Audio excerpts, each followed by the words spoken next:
Assalamualaikum warahmatullahi wabarakatuh. Halo teman-teman semuanya. Kali ini kita akan belajar mengenai hidrokarbon ya.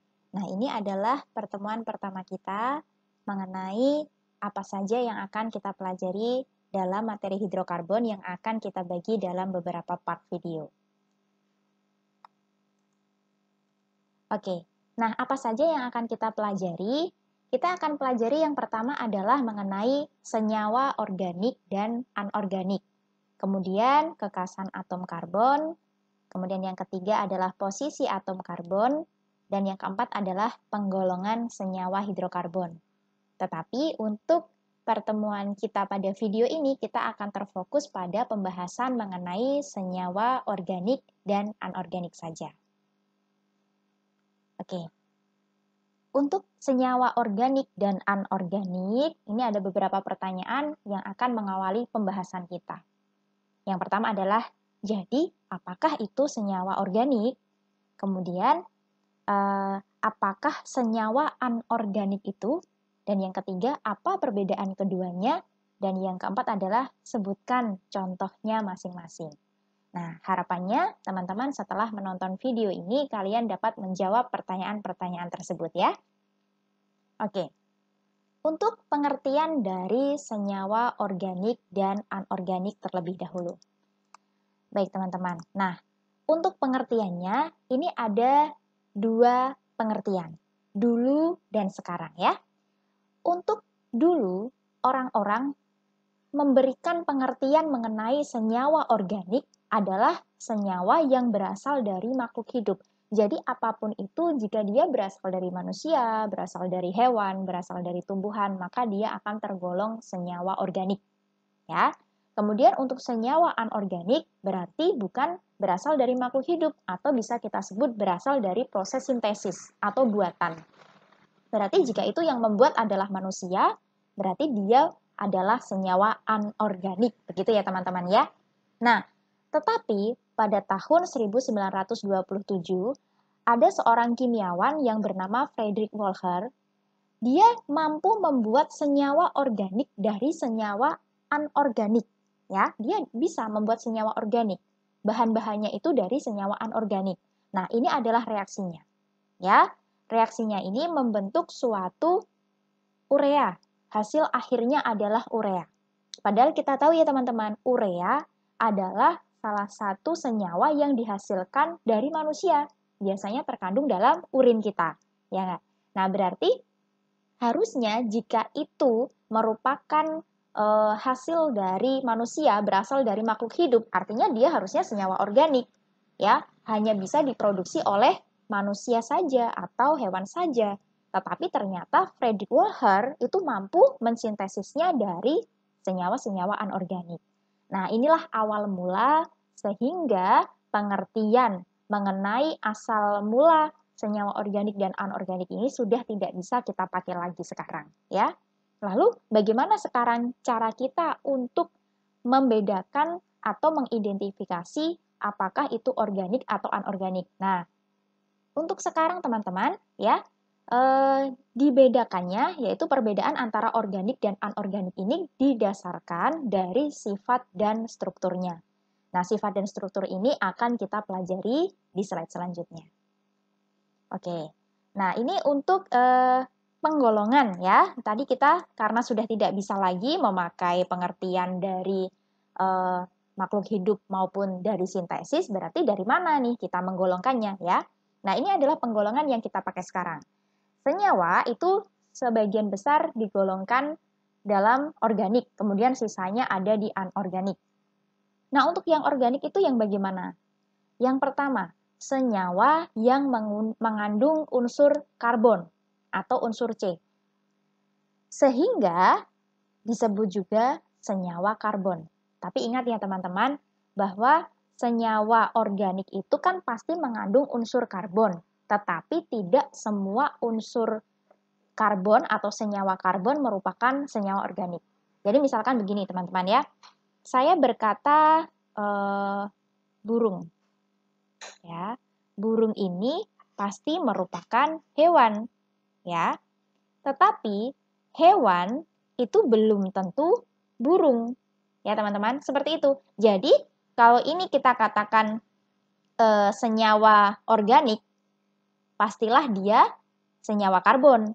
Tetapi jika kita berkata senyawa karbon, belum tentu dia senyawa organik. Jadi senyawa organik itu adalah bagian dari senyawa karbon. Kemudian, jadi tidak semua senyawa karbon adalah senyawa organik. Apa saja itu yang merupakan senyawa karbon tetapi tidak merupakan senyawa organik? Di sini ada 3 teman-teman.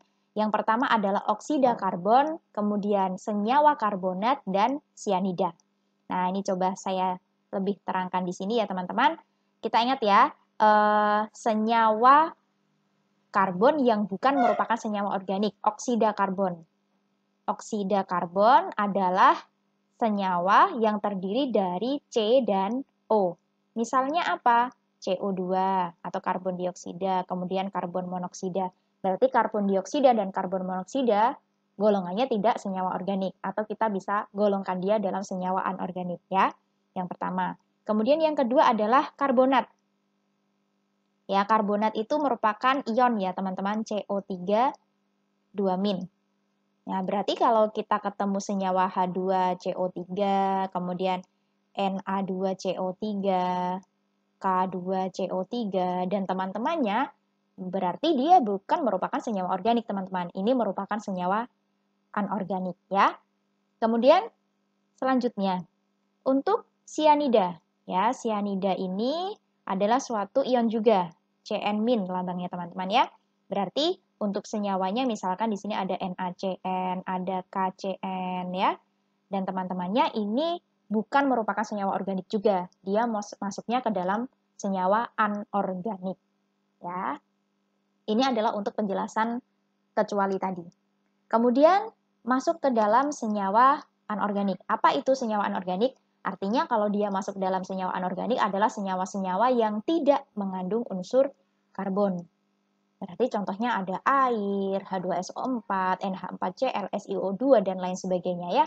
Itu bukan merupakan senyawa karbon. Nah, berarti teman-teman sekarang bisa kalian lihat di sekitar kalian kira-kira senyawa-senyawa yang ada di sekitar kalian itu mengandung unsur karbon atau tidak.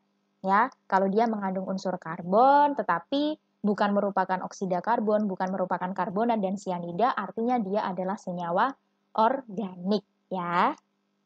Oke, kita lanjutkan. Oke, karena tadi saya meminta kalian untuk melihat di sekeliling kalian, tentunya sekeliling kalian pasti ada yang namanya plastik ya teman-teman. Nah, sekarang coba, bagaimana dengan plastik? Apakah dia termasuk dalam senyawa organik atau senyawa anorganik nih ya? Padahal kita sering nih melihat ketika kita akan membuang sampah plastik, kita masukkan dalam kantong sampah yang anorganik, bukan organik ya teman-teman ya. Seperti itu. Nah, ternyata teman-teman, kalau kita lihat dari strukturnya, struktur pembentuk atau penyusun dari plastik, ya, di sini plastik itu terbuat dari suatu monomer yang namanya etena. Ketika etena ini bergabung membentuk suatu polimer, maka polimer ini membentuk polietena. Ini adalah bahan dasar untuk membuat plastik, teman-teman. Nah, di sini kalian melihat ya, ada rantai karbon yang menyusun plastik. Artinya, menurut ilmu kimia, plastik itu merupakan senyawa karbon.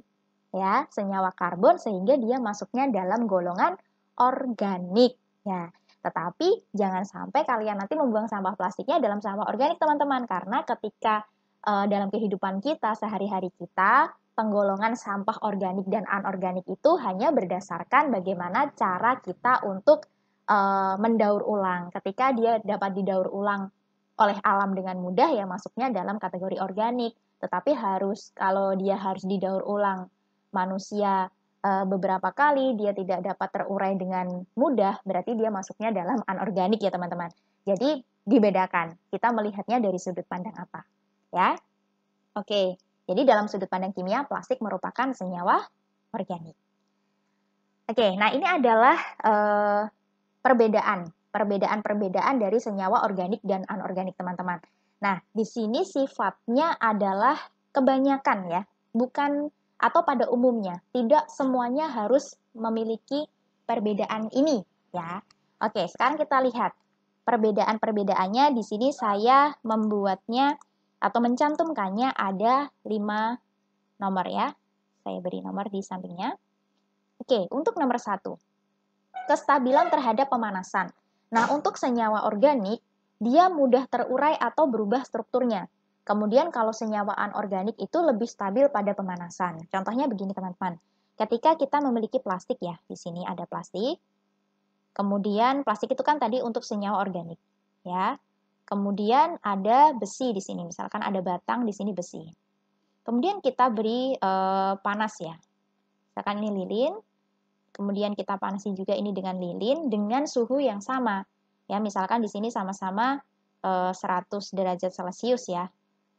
Maka untuk senyawa organik plastik itu akan lebih mudah terurai. Berbeda dengan besi, besi akan lebih bisa menahan panasnya.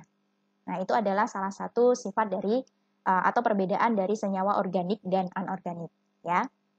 Kemudian kelarutan. Nah, untuk kelarutannya pada senyawa organik ini umumnya sukar larut dalam pelarut polar atau lebih mudah larut dalam pelarut non-polar ya.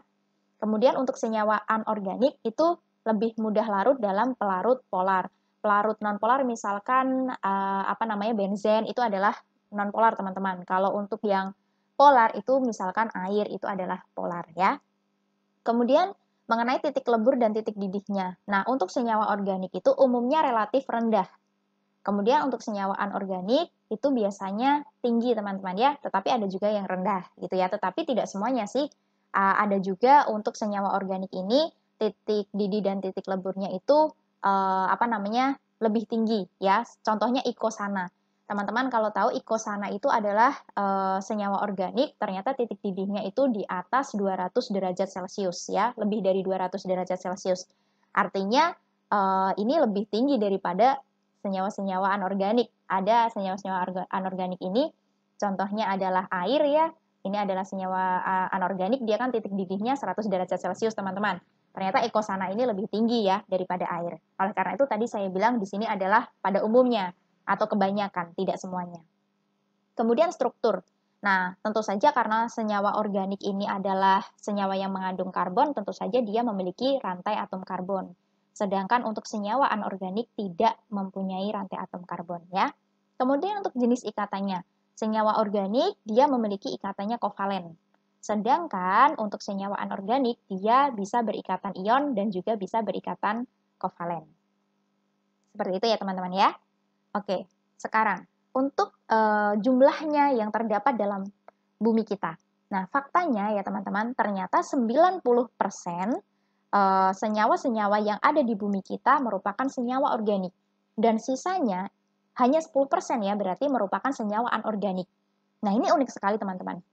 Berarti senyawa organik itu kan senyawa yang mengandung unsur karbon.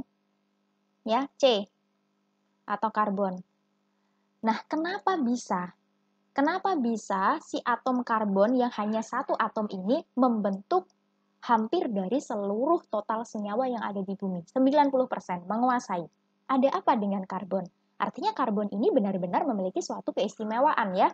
Dia mungkin bisa kita gambarkan sebagai atom yang humble, atom yang fleksibel, bisa berinteraksi dengan semua atom lain sehingga dia bisa membentuk banyak sekali senyawa, ya. Nah, ini akan kita pelajari di pertemuan berikutnya mengenai si keunikan atau kekhasan si atom karbon ini. Gitu.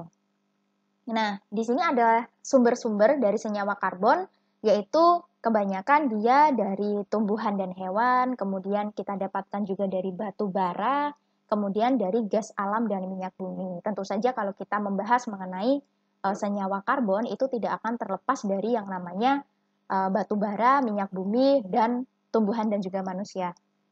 Seperti itu ya teman-teman ya. Baik, ini adalah pembahasan kita mengenai senyawa organik dan senyawa anorganik.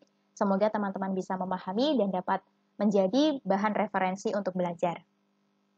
Sekian dulu untuk pertemuan kita. Terima kasih. Wassalamualaikum warahmatullahi wabarakatuh.